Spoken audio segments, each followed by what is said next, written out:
Yo, Bakayalo, Konoyalo, et oui, on se retrouve pour le résumé complet du chapitre 1126 de One Piece. Oui, il est très tôt ce matin, il va falloir aller à l'usine, donc il faut se dépêcher. Mais voilà, on se lève très tôt pour regarder One Piece, tout simplement. C'est parti, let's go, hein. L'agent secret des États-Unis d'Amérique du Sud, il est là. Il a le résumé complet, donc vite, vite, vite, vite. Il faut que je regarde et que j'arrive pas en retard au boulot. Donc les amis, c'est parti. One Piece spoiler 1126. Le chapitre commence sur le chapeau de... oh là, j'ai du mal. Allez, c'est le matin les gars, hein, c'est dur. Le chapitre commence sur le bateau d'Elbaf où l'équipage au chapeau de paille, les géants et les autres continuent la fête et les célébrations. Ok. Oimo et Kashi expliquent qu'après ce qui s'est passé à Water 7 il y a 2 ans, ils sont allés à Little Garden pour saluer Dory et Brogy. Ils les ont trouvés en train de se frapper parce que leurs armes avaient été détruites après avoir utilisé leurs armes pour vaincre le mangeur d'îles. C'est un poisson. Oimo et Kashi se rendent compte que Dory et Brogy ne pourront jamais terminer leur combat à mort sans armes. Ils convainquent donc leur patron de revenir à Elbaf et de se procurer de nouvelles armes avant de continuer à se battre. Nami leur demande s'ils vont continuer leur combat. Nami demande s'ils vont continuer leur duel. Dory et Brogy, absolument. Nami, j'en peux plus. Usopp qui dit « Hé Nami, tu n'as rien appris de Little Garden ?» Luffy qui fait « Tu lui diras, Usopp. » Sanji dit que l'alcool qu'ils boivent est assez fort. L'un des géants lui dit qu'il s'agit d'une absinthe appelée... Une absinthe? Je sais pas si vous connaissez cet alcool hyper violent, les amis. Oh là là, l'absinthe, avec un petit sucre là que tu brûles, fait verte. Et qu'ils doivent faire attention car elle provoque même des hallucinations. Ah ouais, là c'est du champignon hallucinogène là en plus. Bonnet est assise sur les genoux de Kuma et on peut voir un petit sourire sur le visage de Kuma. Bonnet qui fait « Maintenant on peut enfin regarder l'horizon ensemble papa ». C'est beau l'histoire de Bonnet. Elle méritait de retrouver son père. Et voilà, hein, les deux sont enfin heureux. Bref, sur l'île de Galter, l'île où il y a 1 mois, Bartholoméo a brûlé le drapeau de Shanks dans une page de couverture. Bartholoméo a été battu par les pirates de Roux et maintenant il est attaché et agenouillé devant Shanks. Shanks dit que s'il pardonne à Bartholoméo, le drapeau de son équipage perdra de sa puissance. Toutes les îles avec tous ses amis mais où flotte son drapeau seront en danger, lui explique Shanks. Bartholoméo lui présente ses excuses en larmes. Bartholoméo qui dit « Vous avez tout à fait raison, je suis vraiment désolé. Je n'y ai même pas pensé. J'ai juste fait quelque chose de stupide par ignorance. » Sacré Bartholoméo. Le fan de Luffy. Hongo qui dit... Hongo donne une petite bouteille à Bartholoméo. Hongo qui dit « C'est un poison mortel. Tu as 1 mois pour le faire boire à Luffy au chapeau de paille. » Bartholoméo qui fait « Quoi ?» Hongo qui fait « Quiconque le boit mourra d'une douleur immense, avec du sang qui jaillira de son corps. Ton patron doit prendre la responsabilité de ce que vous avez fait. » Les pirates du Barto Club qui fait « C'est trop cruel, Luffy et les autres senpai n'ont rien à voir avec ça. » Soudain, Bartholoméo attrape la bouteille de poison avec sa bouche et la boit lui-même. Les pirates du Barto Club qui fait « Non, patron, tu vas être couvert de sang et mourir. » Bartholoméo qui dit « C'est comme ça que ça devait se passer. » Shanks et Beckman observent la scène à côté de Hongo pendant que Bartholoméo parle en larmes. Bartholoméo qui dit « Luffy Senpai ne nous a pas donné son drapeau ou sa coupe de frère pour les porter. Nous les avons pris par nous-mêmes.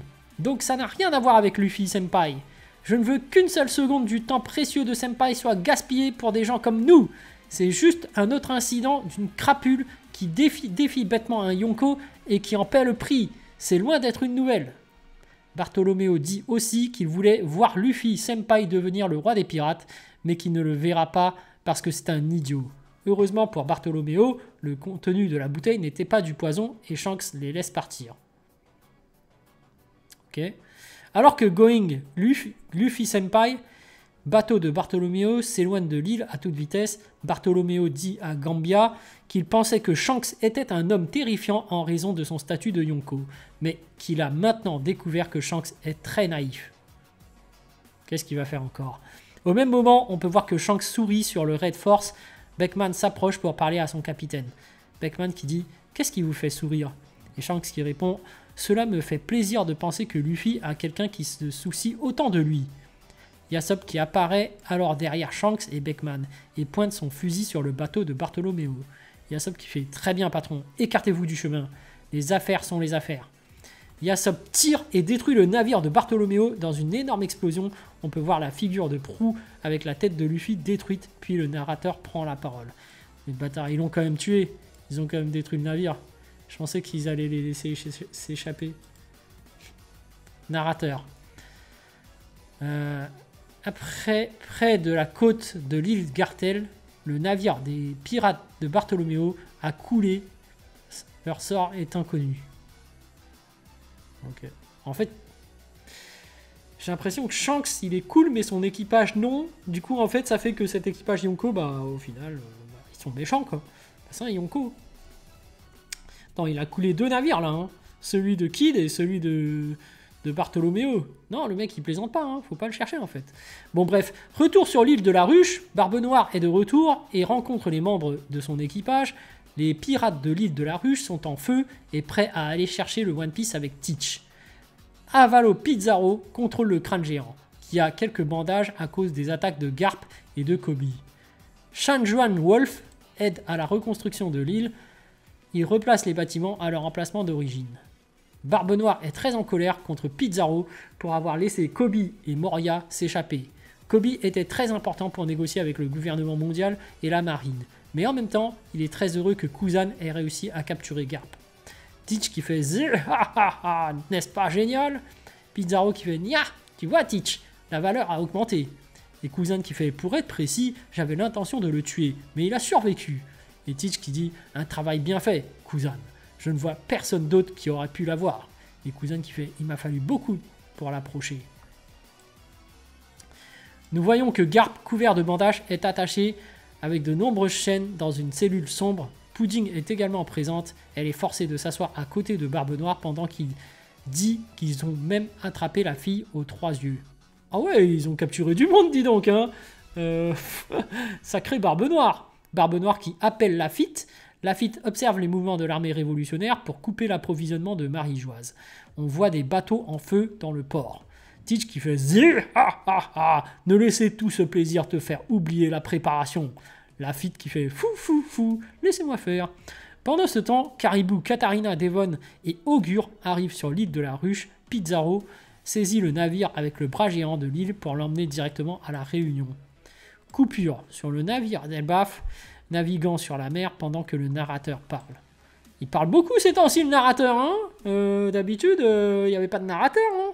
Narrateur qui fait cela fait 2 jours qu'ils ont quitté Egghead et il y a une raison pour laquelle ils ne sont toujours pas arrivés à Elbaf, bien qu'ils aient été accompagnés par le navire des géants. Il est révélé qu'après tout le monde se soit réveillé de son sommeil alcoolisé, le Thousand Sunny, avec Luffy, Zoro, Nami, Usopp, Sanji et Chopper, a soudainement disparu. Les personnes encore présentes sur le navire d'Elbaf, les géants, Jinbei, Franky, Robin, Lilith, Bonnet et Brook, sont en état de choc. Oh, ça c'est une soirée trop arrosée, ça. Qu'est-ce qui s'est passé? Dory et Brogy, il faut les retrouver. Nous ne pouvons pas retourner à Elbaf dans cet état. Robin qui dit, peut-être sont-ils réduits en morceaux par un poisson. Celui qui a mangé le bras de Shanks, par exemple, le poisson du début. Franky qui dit, arrêtez ça, les poissons d'ici sont tellement gros que ça pourrait bien être vrai. Où es-tu passé? Où es-tu allé, Luffy? Dans la dernière page du chapitre, Nami entend quelqu'un lui dire de se réveiller, c'est peut-être Luffy, mais on ne voit pas cette personne dans ce chapitre. Personne mystérieuse. Nami, hé, réveille-toi. Nami qui fait, oh, je crois que j'ai trop bu. Lorsque Nami se réveille, elle se retrouve seule dans une immense pièce faite de pièces de Lego. Elle porte une tenue de guerrier viking, peut-être un costume d'Elbaf, et elle porte une épée sur son dos. Et elle fait, message de l'éditeur, quel est cet endroit? Une nouvelle aventure nous attend. Fin. Bon, on voit bien que Oda, il a du mal à gérer tous ses personnages et qu'il est obligé de les faire se disperser, hein, comme d'hab. Bon, bref. Après, qu'est-ce qui s'est passé? Faut dire que... Bon, là, Nami, quand même, elle a été bourrée. Elle s'est changée. Elle s'est retrouvée dans un autre endroit. Les autres, on sait plus où ils sont. Ouais, gros mystère. Mais on voit que Oda, il a vraiment du mal à maîtriser tout le groupe. Et du coup, à chaque fois, il est obligé de les disperser. Bon, voilà les amis. Sur ce, je vous dis donc à plus dans le bus, ou plutôt à plus tard dans le car, ou plutôt à bientôt dans le bateau. Il est temps d'aller à l'usine les amis, allez, il faut charbonner.